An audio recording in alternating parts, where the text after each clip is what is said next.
आदिवासी जीवन के जो दो पहलू हैं, एक तो उनका अपना आर्ट है, उनका क्राफ्ट है, उनकी अपनी कुजीन है, अपना उनका डायर है, वस्त्र विन्यास है। दूसरा उनका जो वर्ल्ड व्यू है, दुनिया को देखने का उनका जो दर्शन है, दृष्टि जो है, उनका अपना इतिहास है, तो उनका एक बौद्धिक पार्ट है उनके जीवन का। तो जो चीजें उनकी कला से जुड़ी हुई हैं, उनके क्राफ्ट से जुड़ी हुई है, कुजीन और अटायर से जुड़ी हुई है, सब मोराबादी मैदान में आप देख रहे होंगे, बड़ा भव्य उसकी तैयारी चल रही है। जो उनका बौद्धिक वाला हिस्सा है, यानी कि जनजातीय इतिहास, जनजातीय दर्शन, मानव शास्त्र और जनजातीय साहित्य पे 2 दिनों का सेमिनार लगातार 9 तारीख के उद्घाटन के बाद यहाँ शुरू होगा और वो 10 तारीख की शाम को खत्म होगा। और ये मतलब कि कोई तात्कालिक इसकी तैयारी नहीं थी, बहुत पुरानी तैयारी थी हमारी। इसलिए अब देखिए जनजातीय इतिहास में जो सेलिब्रिटी जो आ रहे हैं वो डॉक्टर विनीता दामोदरन है। वो ससेक्स यूनिवर्सिटी में यूके से आपके इतिहास पे, आदिवासी इतिहास से बात करने के लिए आ रहे हैं। वर्जनियस खाका है जो उससे बड़ा है। जेएनयू में अभी प्रोफेसर हैं डॉक्टर संगीता दास गुप्ता। उसी ढंग से फिलॉसफी में पद्म भूषण प्रोफेसर मृणाल मीरी, मतलब बहुत ही बुजुर्ग और पद्म भूषण, वो आपके आदिवासी दर्शन भी हम लोगों ने एक सामान्य नहीं खोल के रखा है, उसमें एपिस्टेमोलॉजी और मेटाफिजिक्स, ज्ञान मीमांसा और ज्ञान तत्व पर, क्योंकि सामान्य बातचीत तो हम लोगों ने एक और इंट्रोडक्शन सेमिनार किया था आर्डे हाउस में, तो एक सामान्य बातचीत हो गई थी। उसका परिणाम ये हुआ था कि कई विश्वविद्यालयों में पाठ्यक्रम में शामिल हुआ है।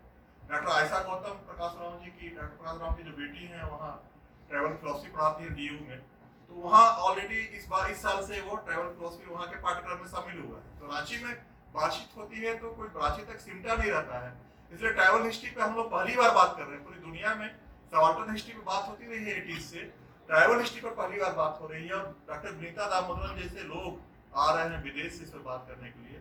क्या इसका प्रभाव, हाँ, राहुल राजन ओस्लो यूनिवर्सिटी से, तो हैदराबाद से, तो पूरे दुनिया और देश से लोग आ रहे हैं। उस ढंग से एंथ्रोपोलॉजी में चन्ना मैम आ गई हैं, जो दिल्ली यूनिवर्सिटी से रिटायर्ड प्रोफेसर हैं, सुभद्रा चन्ना, डॉक्टर सुभद्रा प्रोफेसर चन्ना, और देश के सारे एंथ्रोपोलॉजिस्ट जो सीनियर लोग हैं वो जुट रहे हैं 2 दिन आपके यहाँ बात करने के लिए मानव शास्त्र में। वहाँ भी लोग इतिहास और फिलॉसफी की क्यों एंथ्रोपोलॉजी जो है वो हिस्टोरिकल एंथ्रोपोलॉजी या फिलोसफिकल एंथ्रोपोलॉजी कमजोर क्यों है, क्यों नहीं उस पर अभी तक बात हो सकी थी। इस समस्या पर चूंकि 23 में एक वर्ल्ड कॉन्फ्रेंस होना है एंथ्रोपोलॉजिस्ट लोग, तो उसकी एक तैयारी भी है और वो तैयारी रांची से हो रही है, ये बड़ी महत्वपूर्ण है। जनजातीय साहित्य पे हम लोग पहले भी सेमिनार कर चुके हैं, 2 दिनों का 3 दिनों का कर चुके हैं, ये उसकी कड़ी में तीसरा या चौथा है। और श्री लक्ष्मण गायकवाड़, जिनका उपन्यास, उनकी जीवनी थी उचक्का करके, मराठी में आई थी 70s में, और पूरे साहित्य जगत में एक तहलका मच गया था कि इस ढंग की भी जीवनियां, और इस ढंग की पीड़ा से गुजर के कोई पतली समाज का आदमी आगे आता है। तो बहुत उम्र है, 70 प्लस के, और जमुना में बीनी तादार, बहुत कम उम्र की, वहाँ ईटानगर अरुणाचल की हिंदी के प्रोफेसर, राजस्थान से लोग हैं, कर्नाटक से हैं, आंध्रा से हैं, छत्तीसगढ़ से हैं, मध्य प्रदेश से हैं। तो पूरा देश आपके यहाँ 2 दिन दिखाई पड़ेगा। और मैंने जैसा कहा कि इतिहास में और फिलॉसफी में, एंथ्रोपोलॉजी में विदेश से भी लोग आ रहे हैं, स्वतः फिजिकली भी आ रहे हैं, कुछ लोग जो है ऑनलाइन जुड़ रहे हैं। तो इसको हम राष्ट्रीय सेमिनार कहें कि अंतर्राष्ट्रीय सेमिनार कहें, लेकिन 2 दिन बहुत महत्वपूर्ण बौद्धिक विमर्श, आदिवासी दर्शन, आदिवासी इतिहास पे होने वाला है। ये आपके माध्यम से हमारे जो यूनिवर्सिटी और कॉलेज के जो आचार्य हैं, शिक्षकगण हैं, और जो शोधार्थी हैं, सीनियर बच्चे हैं, उनके लिए बड़ा ही ये सुंदर क्षण है कि बैठें, सुने, क्वेश्चंस करें, नोट लें, अपना पेपर प्रस्तुत करें। दूसरे दिन लंच के बाद जो है स्थानीय जो प्रोफेसर्स हैं या शोधार्थी हैं, उनके लिए हमने छोड़ा है कि वो अपनी बात रख सकते हैं, अपना पेपर। बाहर के लोग आके क्यों बोले, यहाँ के लोग क्यों नहीं बोलेंगे। तो ये 2 दिन का हमारे यहाँ। फिर 4 पैनल डिस्कशन है हॉकी स्टेडियम, इंटरप्रेन्योरशिप पे, ट्रैवल इंटरप्रेन्योरशिप पे, एजुकेशन पे कि ट्रैवल यूथ की क्या आशाएं और क्या उनकी पहुंच है शिक्षा में, जेंडर पर, और स्पोर्ट्स और उनके क्या कहें चैंपियनशिप पे। तो 4 पैनल डिस्कशन वहाँ होगा, जो 3 घंटा 4 घंटा का होगा, जिसमें कुछ पैनलिस्ट होंगे उस विषयों पे बात करेंगे और कुछ लोग होंगे उस पर क्वेश्चन करेंगे। तो 4 पैनल डिस्कशन जो कुछ घंटों का होगा, और 4 सेमिनार जो 2 दिनों का होगा। तो ये बौद्धिक विमर्श या हलचल है उस आर्ट क्राफ्ट से अलग हटके, वो भी महत्वपूर्ण है, ये भी महत्वपूर्ण है। हमारे बीच में। आभार व्यक्त करता हूं कि रणेंद्र सर जैसे सक्षम अधिकारी की अगुवाई में और झारखंड सरकार की अगुवाई में दो व्यक्ति बहुत महत्वपूर्ण लगते हैं मुझे, कि इन्होंने इस बात पे बड़ा बल दिया कि इतिहास आदिवासियों के द्वारा ही लिखा जाए।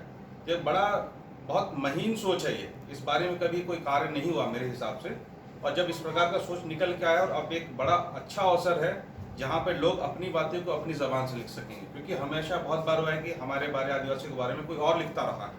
देखिए अच्छा अवसर मिल रहा है जहाँ पे वैसे लोग भी आ रहे हैं जो आदिवासी समुदाय से नहीं लेकिन आदिवासियों के बारे में लिखते आए हैं, और आदिवासी समुदाय भी अब आगे आके लिखना चाह रहा है। तो मुझे आज याद पड़ता है पद्मश्री डॉक्टर रामदयाल मुंडा जी का उनका कहना कि इस प्रकार का प्रयास बहुत पहले होना चाहिए था, लेकिन आपका आभार करना चाहूँगा सर कि इस प्रकार का प्रयास आपने पहल किया। धन्यवाद। ये हिस्टोरिकल जो पर्सपेक्टिव है आदिवासियों का, इस पर काम तो हुआ है, लेकिन इस पर अभी और बहुत सारे रिसर्च की आवश्यकता है। मोरोवर अगर हम लोग ट्राइबल फिलॉसफी को ठीक से जाने तो हम लोग इन बातों को समझ पाएंगे कि कैसे उनको हम मेन स्ट्रीम के साथ इंटीग्रेट कर पाए और डेवलपमेंट के मुख्य धारा में उनको हम शामिल कर पाए।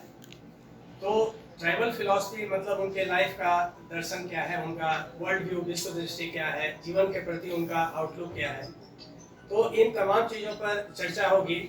तो ये तो एक बहुत ही महत्वपूर्ण अवसर मिल रहा है यहाँ के लोगों को कि यहाँ के ट्राइबल्स के बारे में वो समझें, जानें, और जब तक हम उनके बारे में समझेंगे जानेंगे नहीं तब तक कैसे हम उनकी समस्याओं का निराकरण कर पाएंगे।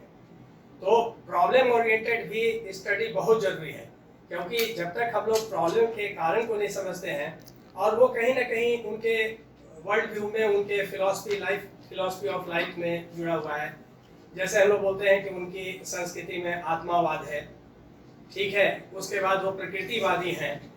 तो ये सारी चीज़ों पर हम लोग बात करेंगे अपने पैनल के लोगों के साथ, एक्सपर्ट्स के साथ।